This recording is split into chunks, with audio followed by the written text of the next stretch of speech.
I'm just a Midwestern guy that likes to make stuff out of wood, and somehow I landed here, delivering guitars I made to Sleeping with Sirens, a band I've listened to for well over a decade.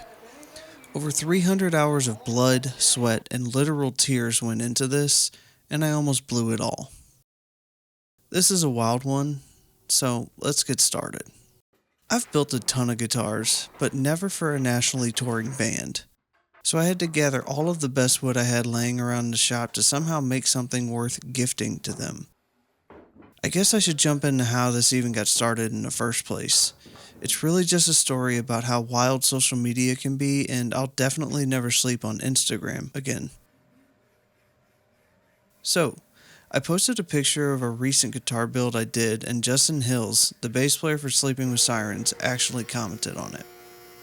Seeing as I make guitars for free on my YouTube channel, I jumped on the opportunity to offer him some. We got to messaging back and forth and determined it would be sick to deliver the final builds to them when they stopped through St. Louis on tour. I was already working on a different guitar, and by the time I was actually able to get started, I had just under 4 weeks to cut, mill, shape, sand, do fretwork, set up, and finish 3 guitars from scratch. My buddy Sean and I went out and purchased some zebra wood and figured maple, thinking it would be an awesome combination with this crazy Claro walnut burl Cam from Blacktail Studio donated a while back. This thing was huge, and it took a few hours to get flat so I would be able to determine the best way to get some guitar tops out of it. Luckily, this was made easy on the Shapeoko 5 Pro CNC. You definitely don't need a CNC to make guitars, but man, it helps do some cool stuff that you'll see later on in these builds. If you already have a CNC, I just made the SVG files for all of my guitar designs available on my website. They're to scale, and all you have to do is drag and drop the files into your own software. I included basic instructions and recommendations on bits as well. If you want to learn more about it, I'll leave a link below. And for those of you who want to build a guitar but aren't sure where to start, I made an absolutely free PDF starter guide with tool recommendations, guitar terminology, and more. It has pictures along with easy to follow guides to take away the fear of getting started. Again, it's completely free, and a link will be in the description.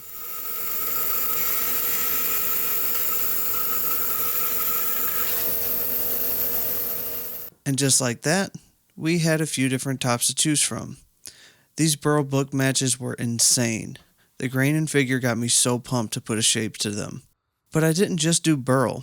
I had this leftover Bastogne walnut that was also from Blacktail Studio and didn't want to pass up on the opportunity to include it. It's just absolutely perfect.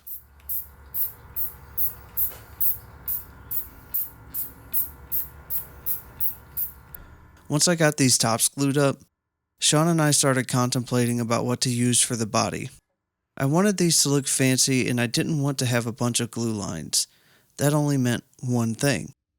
I needed a big-ass piece of African mahogany, which was luckily available at my nearby hardwood supplier. I made sure to get a piece wide enough to use as an uninterrupted body blank. This definitely came with some issues, though. Single-piece guitar body blanks have been around since electric guitars existed. That being said, they can also be unstable, which had me asking myself, was this a bad idea? This isn't the first time I've done 3 guitars at once, but it's definitely the first time I've had to do it this quickly. I did everything I could to not rush, but it was unavoidable. Every step you see me do, and every aspect of this build, I had to do 3 times. That goes for glue-ups too. I honestly don't know why I do this to myself. Part of me wants to sound cool and be like, I just love a good challenge because I'm a manly man. But don't get it twisted, I'm not. The only time I truly felt the sweet touch of ignorant bliss was when I gave these away at the end. I do enjoy the process, but it was freaking stressful. For those of you that aren't woodworkers, that black, thin, paper-like material is wood veneer. It's just wood that's been milled down to around a 32nd of an inch and dyed black. I like to add this to a lot of my builds between the body and the tops. It gives a nice, thin, black line around the edge of the guitar, and it's super clean looking. This particular set is getting it on the top and the bottom because I'm doing something special to the back of the bass guitar. This is that something special. Since Justin was so cool about all this, I decided to step up his base a bit by making a custom zebra wood back panel that had strips of black veneer, padauk, and figured maple. That's not all. He's also the first to get the very first Scarlet Guitars single cut bass design. For all of you woodworkers without a CNC, these templates will be available on my website soon. It's honestly my favorite design to date. The combination of the hard lines and curves give it a super tough yet classy look, and I'm here for it.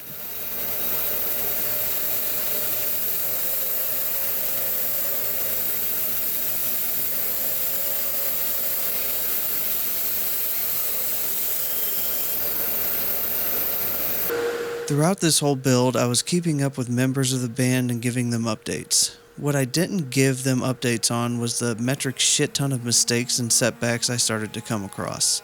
And yes, that is definitely foreshadowing.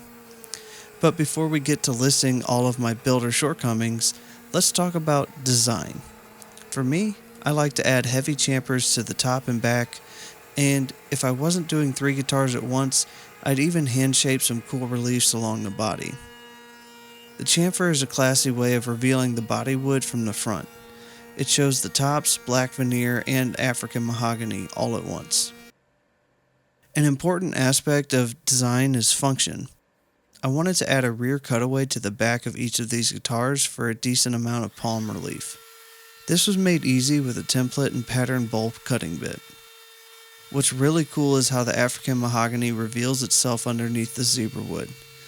I didn't know how it was going to look, but I'm pretty happy with the end result. I did run into an issue though. I didn't think ahead on how I made the cutaway template, which left me with this mountain of wood that I needed to take down by hand.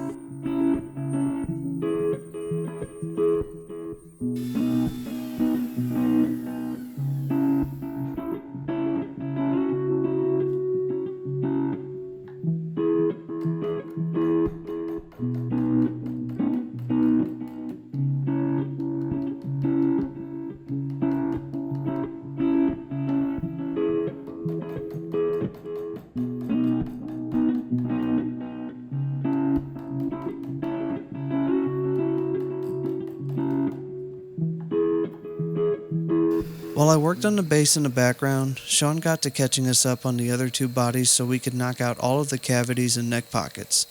If you don't know, Sean and I have been best friends since we were 12 years old. We're 34 now.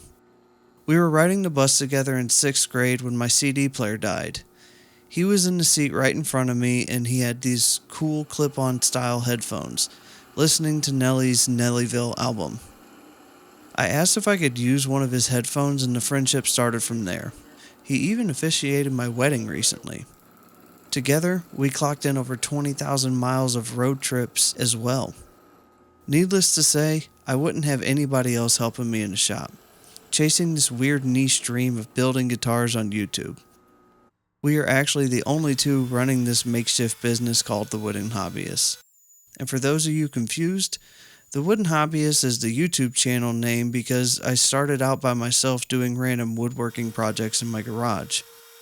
It grew into guitar building, so together, Sean and I named the guitar brand Scarlet Guitars, because the Wooden Hobbyist guitars just sound stupid.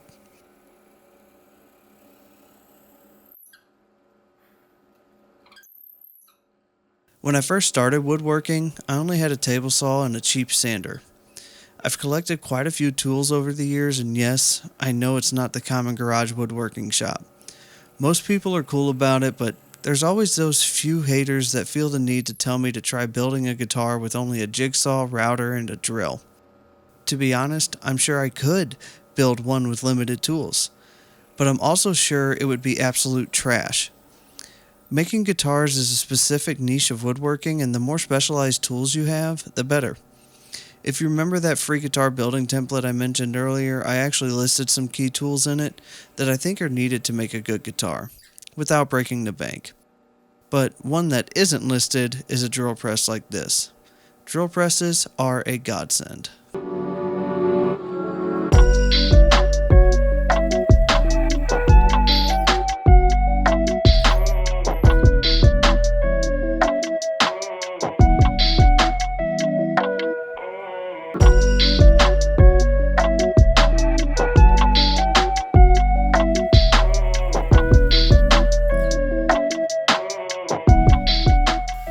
far, everything was going smoothly. In fact, I've never made it this far into a build without any significant mistakes before. Likely a testament to the success that repetition and organization can bring. I was just going through the motions to get these bodies ready for finish because that actually takes longer than anything else. The goal was to do a high gloss 2K acrylic finish because I've always done either a matte or satin oil finish in the past. I don't know why I thought it was a good idea to try something new on such a tight timeline, and I can assure you, it turned into a disaster. Nonetheless, I needed these bodies done so I can get started on the next, which is a whole other monster task. If you're wondering what this little rectangle cavity is for, it's a battery box. I'll be installing active EMG pickups which require a battery for use, and the battery box is just a cleaner, more professional way of installing batteries. Since Scarlet Guitars is an official EMG authorized luthier brand, of course we're going to use EMG pickups.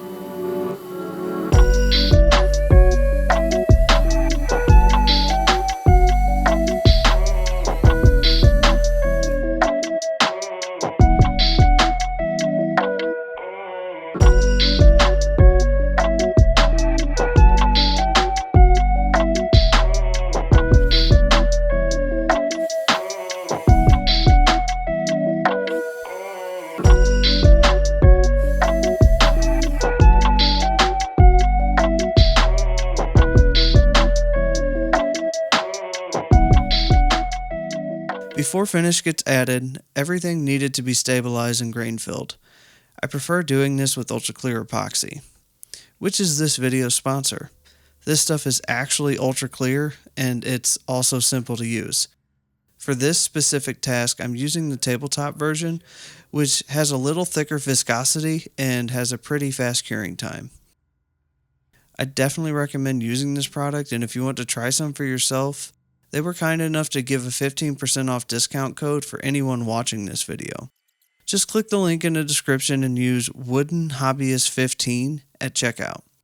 That goes for all of their products, not just the tabletop epoxy. Anyways, I was super stoked with how this grain revealed, so I'll set up for a second and let you take a gander.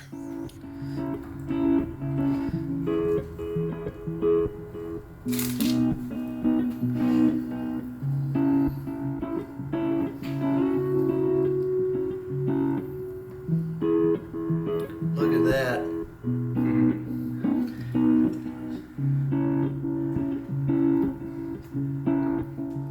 By this point, I was in Florida on a baby moon with my wife, so Sean stayed back and kept at it. He turned the entire garage into a spray booth and got the 2K acrylic rattle cans ready for some work. I may have been in Florida, but I was extremely pumped to come back home and see these things all glossy. And that's when the first major problem occurred, and Sean decided to call me and tell me all about it. Yo. I saw, dude. So, something happened. What? I may or may not have dropped one of the guitars. Fuck. So, after I got home, I immediately went into the garage to take a look at the damage.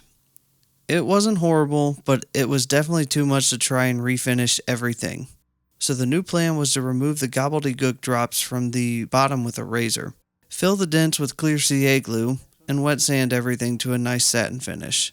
There wasn't enough time to build up more coats that could be polished up to a gloss, so this was the next best option.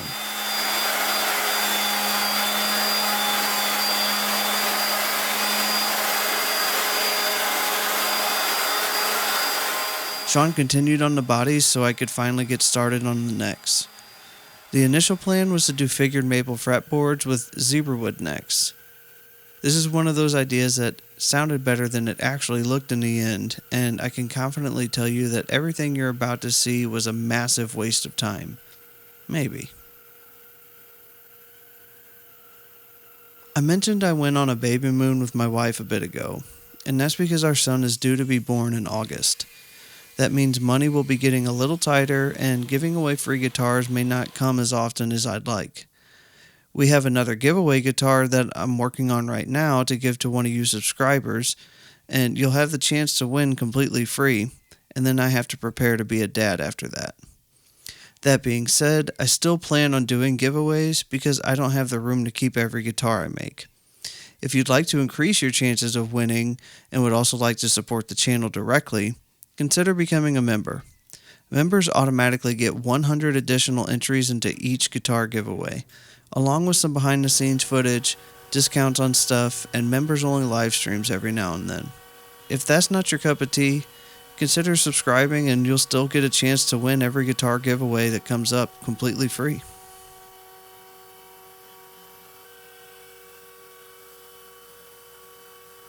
One cool thing about having a CNC is having it do some work for you in the background.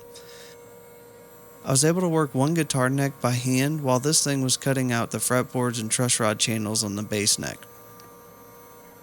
It really is a luxury tool that expands creativity tenfold.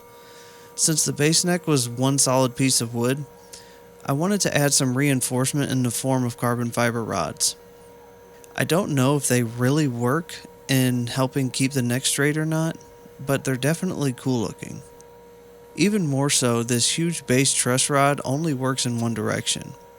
Most truss rods are two-way, but this thing is so girthy, I guess it only needs to be one way. Also, due to the length of the bass necks and the strength of the string tension, back bow really isn't an issue, so you only need to go one way with it anyways. Justin, if you're watching this, make sure to tell your tech about this so they don't freak out during setups. I mentioned CNC's expanding creativity, and this is one way how. The inlay potentials are limitless, and I thought it would be epic to add the band's logo to each fretboard. What better way to do it than a zebra wood inlay to tie it all together? I mean, I thought it would be cool at least. I tried getting input from each guitar player in the band, and they just kept telling me to do what I want. You'd think, as an artist of some sort, that I'd be ecstatic with this. But no, I was constantly thinking about each decision I made with the black cloud of, but what if they don't like it? If they told me what they liked, I'd at least have something to go off of. So I tested the waters by sending them more and more update pictures, hoping I'd get some sort of response to guide my decision making. And honestly, their reactions just made it worse. They were in the middle of a massive tour and probably didn't even have time to really consider something like this because they were so damn busy.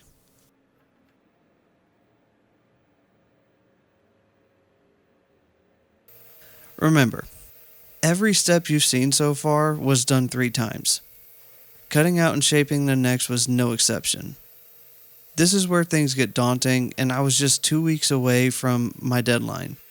Every hour of every day that I was not sleeping or working at my regular job, I was out here trying to make headway. Sean was doing the same thing. He was coming over before and after work to do whatever he could to move us along. I even stopped working on my son's nursery to focus literally all of my attention on this, and the wife was, for lack of a better term, pissed the hell off. There were days I was out in the shop for upwards of 16 hours, forgetting to eat or even drink water. It definitely turned into an obsession, but I really didn't want to let the band down and not provide my absolute best in the time that I had.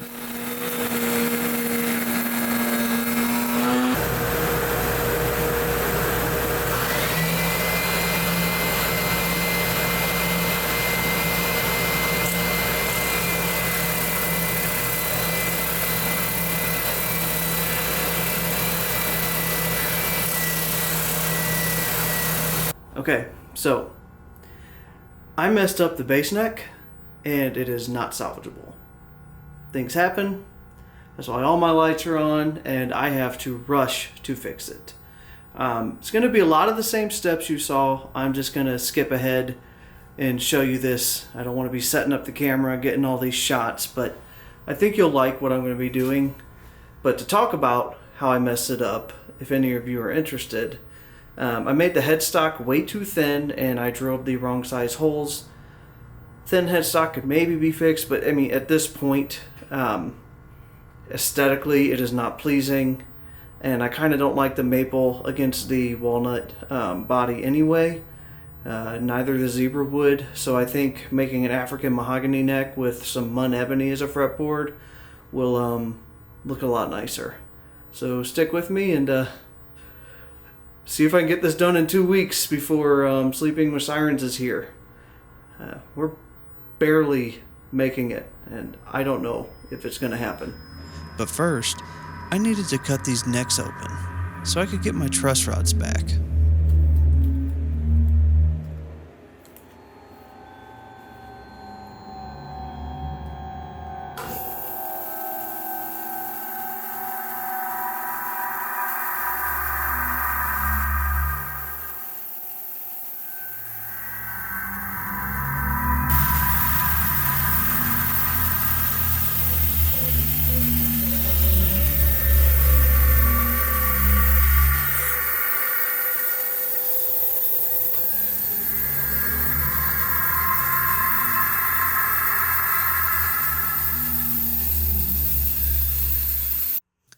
Okay, caught back up.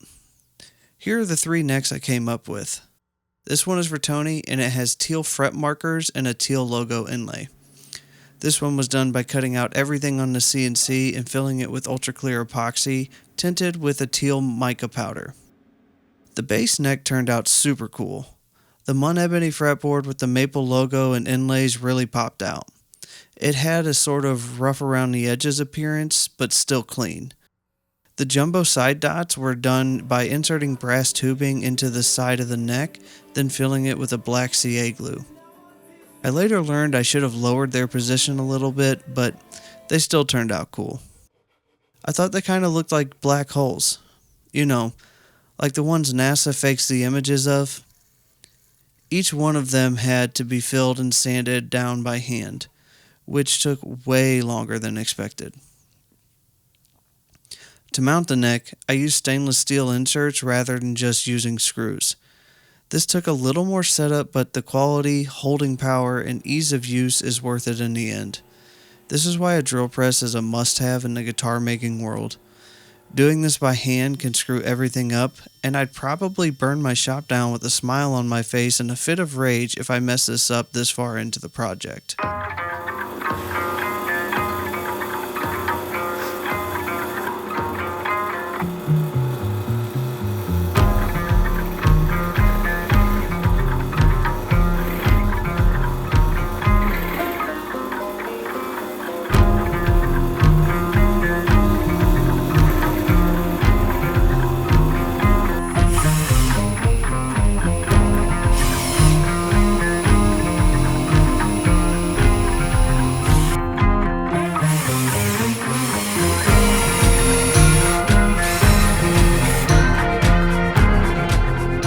Shaping the neck is a lot easier than expected.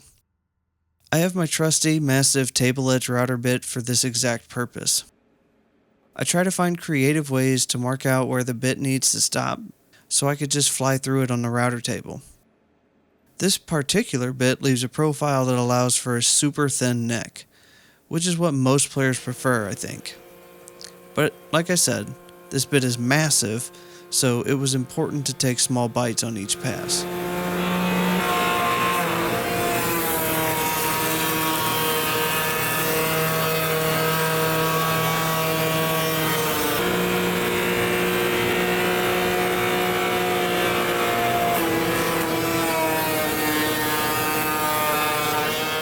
Most fretboards have a radius to them, and these were no exception.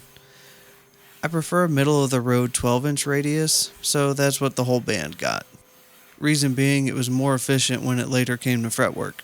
For the neck heel and headstock transitions, I just did everything by hand with a Dremel and a set of rasps.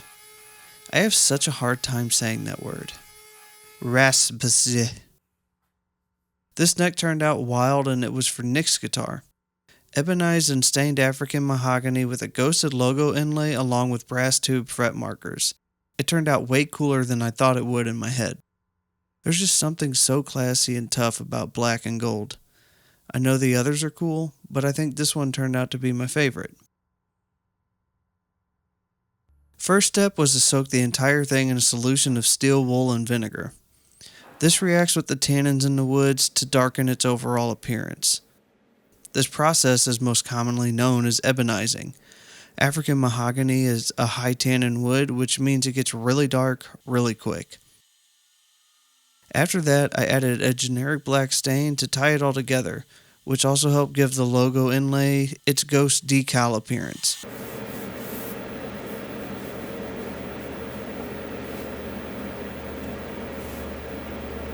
And just like that, we're all cut up with 1 week to spare. For finish, I used a high quality wax oil, and I'll just let you ooze over the grain reveal.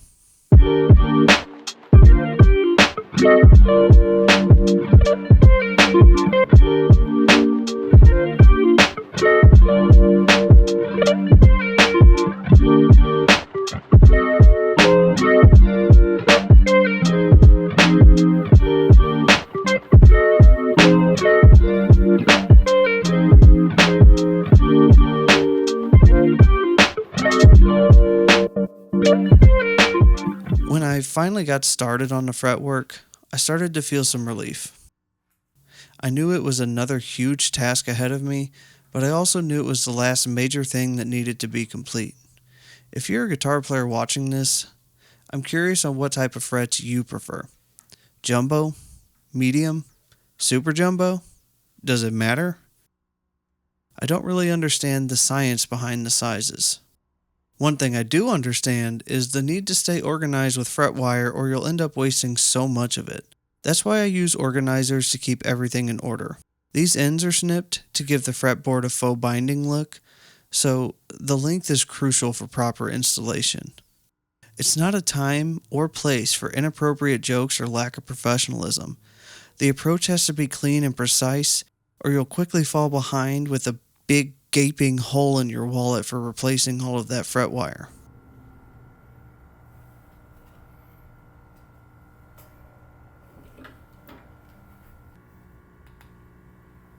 Hello? Hello? One thing Justin did tell me he'd prefer is to see our logo on the guitars.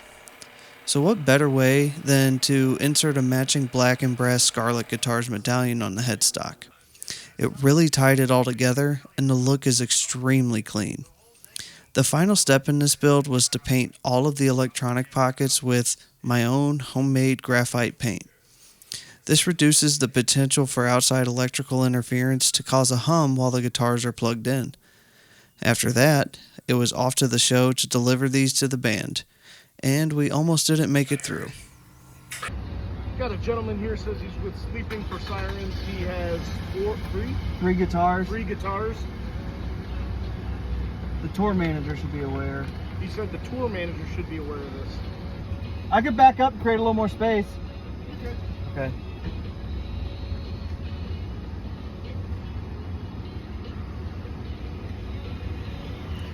Running into a little hiccup. We were so rushed trying to get through, I forgot to set up the microphone, so I apologize for the bad audio. I'll have the full behind the scenes video for members soon. Dude, that is so this is and you'll notice the black line around, that's actually a piece of black veneer. So yeah.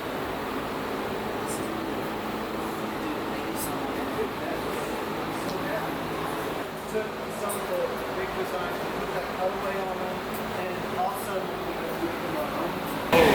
So again, you got the bastion or the clear walnut. I like to call them black holes, like black holes inlays on the side, and then zebra wood.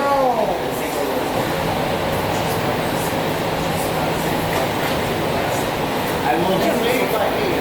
Yeah. All done like a sassy.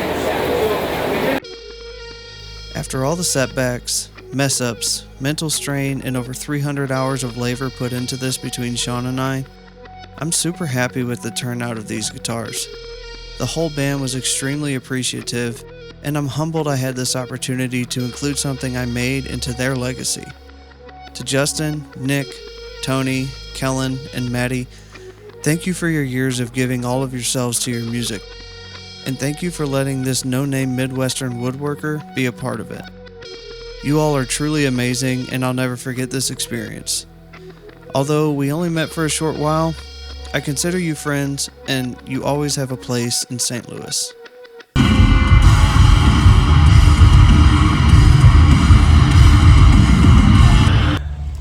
We are leaving. It's raining. Good time.